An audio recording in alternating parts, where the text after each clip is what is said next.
Hello students, YouTube channel में हमारे बहुत बहुत स्वागत है आपका। आज हम लोग पढ़ेंगे यूक्लिड्स डिवीज़न लेमा के बारे में। इससे पहले वाले वीडियो में हमने इस चैप्टर से रिलेटेड, रियल नंबर से रिलेटेड हमने कुछ बेसिक बातें बताई थी आपको। तो पहले उन बेसिक बातों को जानना आपको ज़रूरी है, उसके बाद इस चैप्टर को, इस वीडियो को आपको पढ़ना चाहिए या देखना चाहिए। अगर आपने पहला वीडियो हमारा नहीं देखा है तो उसको पहले एक बार आप देख लीजिए। यहाँ पे हम लोग डिस्कस करेंगे यूक्लिड्स के डिवीज़न लेमा के बारे में। तो यूक्लिड डिवीज़न लेमा क्या है? ये स्टेटमेंट जैसा कि दिख रहा है, given positive integers A and B, there exist unique integers Q and R satisfying A is equal to B Q plus R, where R is greater than equal to 0 but less than B. ये दिख रहा है आपको। तो ये पढ़ने में तो लग रहा है कि यार बहुत ही कठिन सी चीज़ होगी, लेकिन ये कोई कठिन सी चीज़ नहीं है। आप याद करो, जब आपने कभी डिवीज़न बनाया होगा तो डिवीज़न बनाने के बाद उसको चेक भी करते थे हम लोग। चेक करते थे कि वो हमारा डिवीज़न सही है कि नहीं है। तो चेक करने के लिए क्या करना होता था कि जो डिविडेंड है, हमारा डिविडेंड जो होता है उसको हमको क्या चेक करना होता है कि डिवाइज़र और क्वोशिएंट को मल्टीप्लाई करते थे और रिमाइंडर को जोड़ देते थे। अगर वो इक्वल डिविडेंड के आ जाता था तो हम बोलते थे कि भाई हमारा डिवीज़न सही है। ये मेथड वही सिखा रहा है। बस ये है कि इस मेथड को थोड़ा स्टैंडर्ड तरीके से बताया गया है।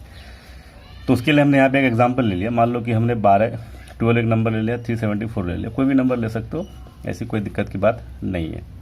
तो अगर हम लोग यहाँ पे 12 से जब इसको डिवाइड करेंगे 374 को, तो 12 3 ज़ा 36, कैरी 1, ये हो गया 4, 12 1 ज़ा 12, ये बच गया 2। तो एक्चुअल में हमारा जो है ये क्या होता है, ये चीज़ हमारा क्या है, ये चीज़ हमारा डिवाइज़र है, ये चीज़ हमारा डिवाइज़र है, और ये क्या है, डिविडेंड है, और ये क्या है, ये क्वोशिएंट है, और ये हमारा क्या है, रिमाइंडर है। ये रिमाइंडर है। तो अब हमारा ये डिवीज़न सही है या गलत है, उसके लिए हम लोग क्या चेक करते थे कि हम लोग यहाँ पे 374 लिखे और 12 से हमने इसको मल्टीप्लाई किया 31 को, अब फिर 2 जोड़ दिया। देखते हैं कि बराबर आ रहा है कि नहीं आ रहा है। तो 12 तो इसको जब मल्टीप्लाई करोगे तो 12 1 से 12 और 12 3 से 36, 37 आ गया ये, अब प्लस 2। तो कितना आंसर आ रहा है, 374 और ये क्या चीज़ है, दोनों बराबर हो गया। तो ये दोनों मेरा सही है।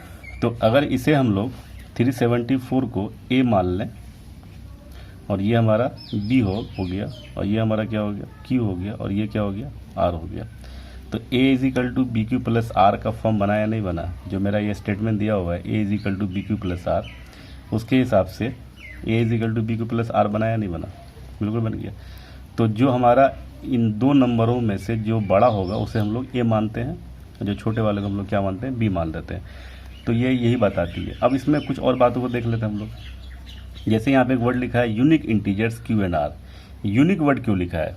यूनिक वर्ड का मतलब ये होता है कि जब कोई किसी नंबर को किसी नंबर से हम डिवाइड करेंगे तो डिवाइड करने के बाद हमारे पास दो चीज़ें निकल के आएंगी, एक क्वोशिएंट आएगा, एक रिमाइंडर आएगा। तो रिमाइंडर कभी कभी 0 भी हो सकता है और कभी कुछ 0 से बड़ा भी हो सकता है।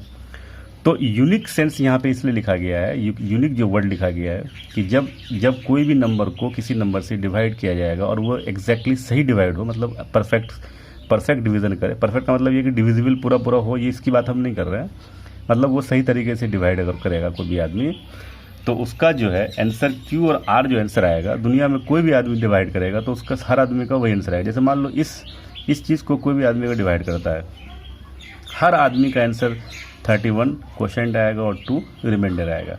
तो अगर मान लो पर्सन टू पर्सन ये डिवीज़न वेरी करता है, किसी का मान लो कि 12 से डिवाइड किया गया, 31 क्वोशिएंट की जगह 32 आ जाता और रिमाइंडर 2 की जगह 3 आ जाता, या कोई थर्ड आदमी इससे इसको डिवाइड करता, यहाँ पे क्वोशिएंट की जगह मान लो 10 आ जाता, यहाँ मान लेते हैं यहाँ 5 आ जाता।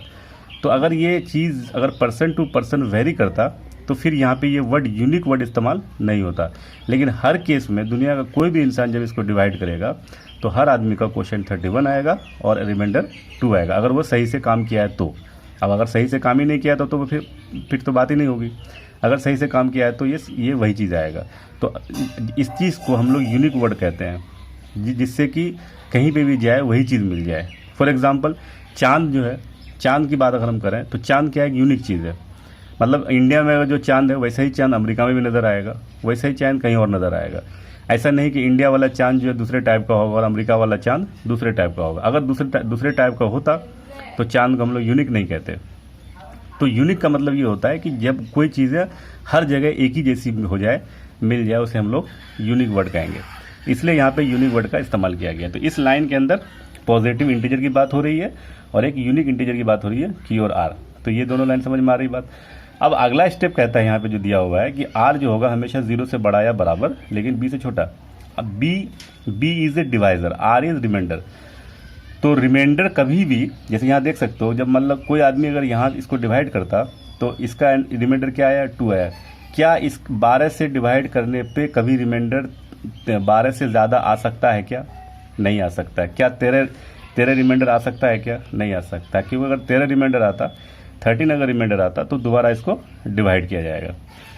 तो इसी के लिए कह रहा है कि जब भी रिमाइंडर होगा हमेशा डिवाइजर से क्या होगा, छोटा होगा। यहाँ पे देखिए इक्वल टू का साइन है और यहाँ पे इक्वल टू का साइन नहीं दिया हुआ है। इसका मतलब ये नहीं कि यहाँ पे इक्वल टू का साइन छोड़ दिया गया है, छोड़ा नहीं गया है, ये जानबूझ के नहीं दिया गया है। मतलब ये हुआ कि कभी भी डिवाइजर जो है, कभी भी रिमाइंडर जो है डिवाइजर से बड़ा नहीं हो सकता है, हमेशा क्या होगा, डिवाइजर से छोटा होगा। अगर 12 है तो इसका रिमाइंडर मैक्सिमम जो होगा वो 11 तक जा सकता है, 11 तक हो सकता है, 11, 10, 9, 8, 7 इस तरह का हो सकता है। तो इसलिए यहाँ पे ये दिया गया। अब इसकी बात करते हैं कि कभी कभी ऐसा भी होता है, कुछ डिवीज़न ऐसे भी होते हैं जो यहाँ पे कट जाता है, कट जाएगा तो इसका मतलब रिमाइंडर क्या आएगा, 0 आएगा।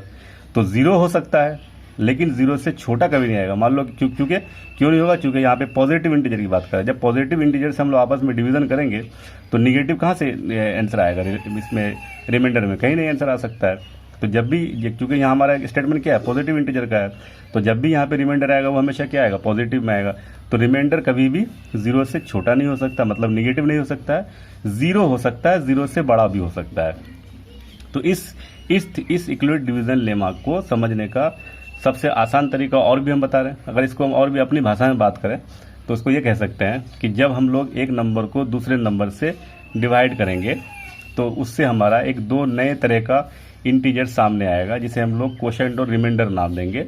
कोशेंट और रिमाइंडर को Q और R से डिवाइड करेंगे और रिमाइंडर जो होगा वो हमेशा 0 से बड़ा होगा या बराबर होगा, लेकिन हमेशा डिवाइजर से छोटा होगा। इस इक्विवेलेंट डिवीजन का मेथड, नियम यही चीज़ है।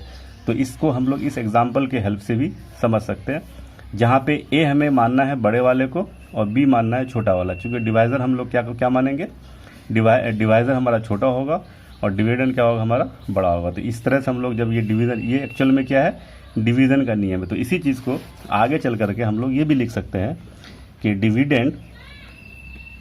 Dividend is equal to divisor into quotient plus of remainder. ये हमारा ये भी हो सकता है। तो जिसको हम लोग क्या करेंगे, इसको A कह दिया, इसको B कह दिया, इसको Q कह दिया, बीच में मल्टीप्लाई कर दो और इसको हमने क्या कह दिया, R कह दिया। तो A is equal to BQ plus R, यही हमारा इक्विवेलेंट्स का डिवीजन लेमा है। इसके हेल्प से हम लोग HCF सीखते हैं। तो अगला टॉपिक जो इसके बारे में बता रहे हैं वो क्या बताएंगे आपको, HCF कैसे निकाला जाता है इक्विवेलेंट डिवीजन की लेमा से। तो इसके लिए मैं आपको एक NCERT का एग्जाम्पल लेके समझा रहा हूँ। तो ये NCERT का एग्जाम्पल है जिसमें लिखा हुआ है use equivalent division lemma to find HCF of 40512 ये दिया हुआ है। तो इक्विवेलेंट डिवीजन के हेल्प से हम लोग इसका HCF निकालेंगे। तो देखिए HCF निकालने के लिए हमारे पास एक मेथड होता है जिसको हम लोग बोलते हैं फैक्टर करके निकालते हैं, दूसरा होता है एक लॉन्ग डिवीज़न मेथड और तीसरा है इक्विवेलेंट डिवीज़न लेमा के मेथड से। तो इक्विवेलेंट डिवीज़न लेमा मेथड और लॉन्ग डिवीज़न मेथड लगभग एक ही जैसा है, बट इसको A is equal to BQ plus R के फॉर्म में लिखा जाता है और लॉन्ग डिवीज़न मेथड जो होता है इसको हम लोग डिवाइड करते जाएंगे। इस तरह से डिवाइड करेंगे कि 40 52 से डिवाइड करेंगे, जिसको हम लोग 12 5 7 6 को डिवाइड करेंगे। ठीक है, तो जब इसको हम लोग 3 से डिवाइड करेंगे तो इसका रिमाइंडर यहाँ जो भी आएगा, कितना रिमाइंडर आने वाला है, 420 आने वाला है। फिर 42 से डिवाइड करते हैं इसको, 40 52 से डिवाइड करेंगे तो फिर यहाँ जो रिमाइंडर आएगा, यहाँ जो क्वोशेंट आएगा, तो ये हम लोग किससे डिवाइड करेंगे, क्यों 420 से हम लोग डिवाइड करेंगे 40 52 को, तो ये 9 से डिवाइड होगा और रिमाइंडर कितना आने वाला है यहाँ 212, फिर इससे डिवाइड करेंगे इसको। तो इस तरह से हम लोग का काम चलता रहता है। तो यहाँ पे हम लोग क्या करना है कि हमें इस दोनों नंबरों में से पहला काम क्या करना है कि इसमें से जो बड़ा होगा उसको ए मान लेंगे और दूसरे को क्या मान लेंगे, बी मान लेंगे। तो ये हमारा क्या काम करेगा, डिवाइडर का काम करेगा। ये चीज़ डिवाइडर काम करेगा और ये डिविडेंड काम होता है। इससे जब डिवाइड करेंगे तो ये 3 से डिवाइड हो जाएगा, तो 3 यहाँ लिखेंगे और जो रिमाइंडर आएगा रिमाइंडर को यहाँ लिखेंगे। अब जो हमारा रिमाइंडर है वो हमारा डिवाइज़र बन जाएगा। जैसे यहाँ देख रहे हो, ये रिमाइंडर है, ये डिवाइज, ये एक्चुअल में क्या है, लॉन्ग डिवीजन मेथड का ये CF है। बस इसको सजा के यहाँ लिख देना क्या हमें, A = BQ + R के फॉर्म में लिख देना और कुछ नहीं करना। एक्चुअल में वो ये वही मेथड है। तो रिमाइंडर हमारा होता है डिवाइज़र बन जाता है और जो हमारा डिवाइज़र होता है वो हमारा डिविडेंड बन जाता है। अब देखो ये डिवाइज़र है बट यहाँ क्या बन जाएगा, डिविडेंड बन जाएगा। तो अब हमारा इनमें से 40 52 को यहाँ उठा कर रख देंगे और फिर ये हमारा क्या बन जाएगा, डिवाइज़र बन जाएगा। तो इससे डिवाइड करेंगे तो 9 से डिवाइड करेंगे तो रिमाइंडर क्या बच जाने वाला है, 272। ये आप डिवाइड करके चेक कर सकते हो।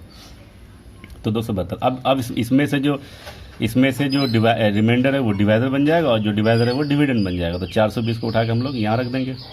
तो 420 को रखेंगे तो ये 272 हमारा क्या बन जाएगा, डिवाइज़र बन जाएगा। इंटू 1 से करना पड़ेगा तो रिमाइंडर कितना बचेगा इसका, 148।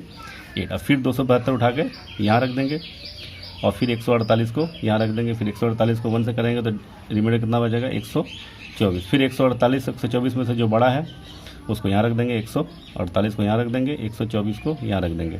फिर इसको 1 से डिवाइड करेंगे तो हमारा यहाँ पे रिमाइंडर कितना बच जाएगा, 24 बच जाएगा। फिर इसमें से जो होगा 124 को यहाँ रख देंगे, 24 से यहाँ रख देंगे। इसको 5 से डिवाइड करोगे तो हमारा रिमाइंडर क्या बच जाएगा, रिमाइंडर हमारा यहाँ पे 4 बच जाएगा। फिर 24 और 4 में से जो हमारा बचेगा, 24 को यहाँ रख देंगे, फिर 4 को यहाँ रख देंगे, 6 डिवाइड हो जाएगा, रिमाइंडर कितना बचेगा, 0 बचेगा। तो ये काम हमें उस वक्त तक करते रहना है जब तक कि रिमाइंडर 0 ना हो जाए। तो जो हमारा बाद में ये चीज़ नंबर आएगा जो डिवाइज़र होता है, यही हमारा क्या आने वाला है, HCF आने वाला है।